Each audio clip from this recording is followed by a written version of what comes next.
taboo, drug use. It's against the law, but Tony Bennett thinks that law should be changed. I'd like to have every gentleman and lady in this room commit themselves to get our government to legalize drugs. Well, that was Tony at Clive Davis's pre-Grammy Gala. Was that the rambling of a madman? Consider this. 10 years ago, they decriminalized drugs in Portugal, and health experts say drug abuse is down by half. They believe it costs less to treat drug users than punish them. Our contributors, the editor of Turner's 2 Cents, Cameron Turner, and Doctor of Social Ethics, Charlotte Laws. Our pictures are furnished by Skype. Charlotte, I'm going to start with you. Should all drug use be legalized? Is Tony Bennett right? Or would it make a bad situation even worse? Tony Bennett is right. And I actually dated Tony Bennett in the early 1980s, but that's not the reason he's right. Wait a minute. Did you say you dated Tony Bennett? I did. Wow, Charlotte. Stop bragging, Charlotte. Charlotte's bragging, man. So with respect to this issue, I think that this war on drugs is absolutely ridiculous. We spend $50 billion a year on arresting, incarcerating people. We are demonizing. We are turning people into criminals.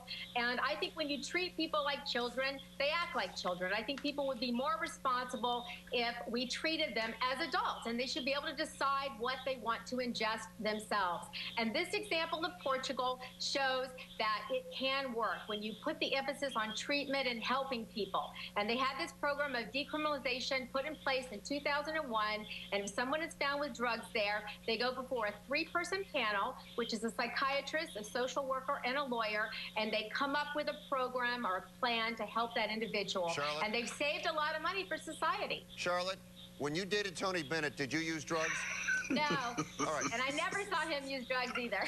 And he never discussed it.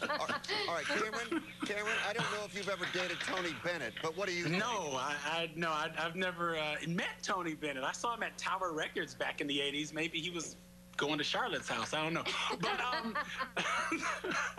I agree with Charlotte somewhat. I think decriminalization, that is to say, responding to drug abuse through treatment, is a much better practical option than incarceration. Throwing people behind bars doesn't do anything to solve the issue of drug abuse.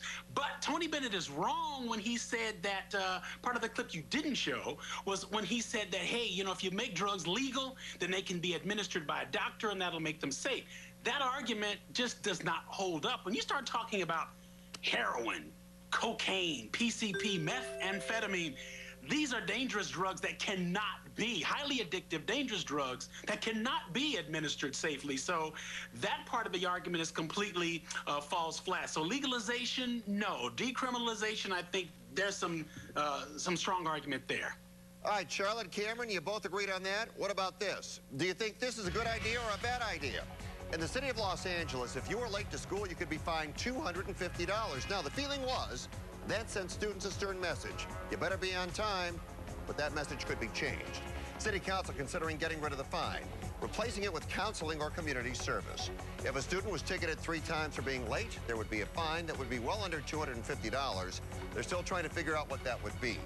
Critics of the old system claim it impacted low-income families and students who depend on unreliable public transit or have other reasons for arriving tardy, such as caring for younger siblings. How do you get kids to school before the bell rings? Keep the fines or get rid of them, Cameron? Well, this idea of fining kids for coming late to school, it's completely wrong-headed and it's doomed to failure. Look, Fred, we're talking about fines that range from $250 as high as $800, $1,000. It's completely unrealistic to think that families are going to be able and are going to be willing to pay that. And there's no enforcement mechanism, so you can't make them do it. But the real problem here is that fining children for coming late to school does not address the reasons why they come late. You pointed out some of them in your introduction. Kids who depend on public transportation. A lot of kids have to take care of younger siblings while their parents go off to work. These are among the reasons. Well, but Cameron, wait a minute. Let me stop you right there, because the reality is, and in some cases, they just don't go to school on time. They're just hanging out. They just don't show up.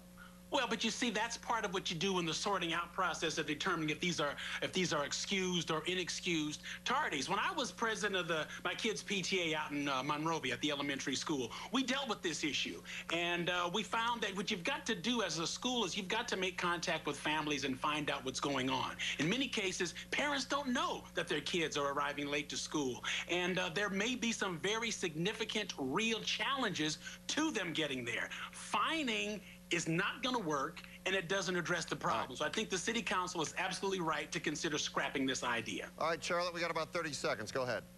I agree with what the city council is doing, but I tell you, when I read these articles, I was absolutely shocked. I had no idea that there were these kinds of fines. In fact, in some states, parents can go to jail. There was one parent who's got a fine of $27,500 for this, a student with $12,000 fine. I mean, I just couldn't even believe it. And what this shows is that our system is broken. That's what it shows. Maybe not all kids need to go to high school and graduate. Maybe there should be apprenticeships and trade schools and other options out there. And so, I mean, to me, you know, I actually called a bunch of private schools because I don't think private schools have to deal with it this way. And obviously, if you're paying for something, you're more likely to appreciate it and show up. But also, I talk to private schools. They don't fine people. What they do is they basically have discussions, and if it's really, really egregious, then they'll kick you out of the school. But they're much more lenient than the public schools. Do the same thing. We did this. The good public schools do the same thing. Contact with parents, assess the problem. Fines in jail make no sense. Well, in LA, there were 12,000 fines in 2008 of students. I mean, that's 12,000 kids. That's really shocking to me. I couldn't even believe it when I read that. All right, got to move on. Here's the last one. What if you found yourself in civil court in a child custody case? What if you couldn't afford an attorney? Should the state provide one for you? Well, the state provides attorneys to criminal defendants, and San Francisco Supervisor David Chiu thinks the same should be done for civil cases. He says a great majority of poor people go unrepresented in civil litigation, and they deserve representation as well. If it passes in San Francisco, pro bono legal counsel would be offered in such cases as child custody, divorce, and eviction. Providing counsel for civil court. You see any downside to it, Charlotte? Yes, I do, actually. I think that this is misguided. First of all, if you just willy-nilly allow those who are poor to come forth and have attorneys for basic needs, I think you're going to end up promoting disputes. People are going to say, great, it's free, I'll go ahead and have more disputes. We also have deficits. We have all sorts of fiscal problems in the state. But the biggest problem with this idea is that we already passed the same law for the state in 2009. We have a pilot program that just started February 1st, and it's in 7 areas throughout the state, including San Francisco, LA, San Diego, Sacramento, and it works through legal aid. And the way they get the money for this is they raise the fee by $10 in filing cases. For those who win their cases, they pay an extra $10 fee.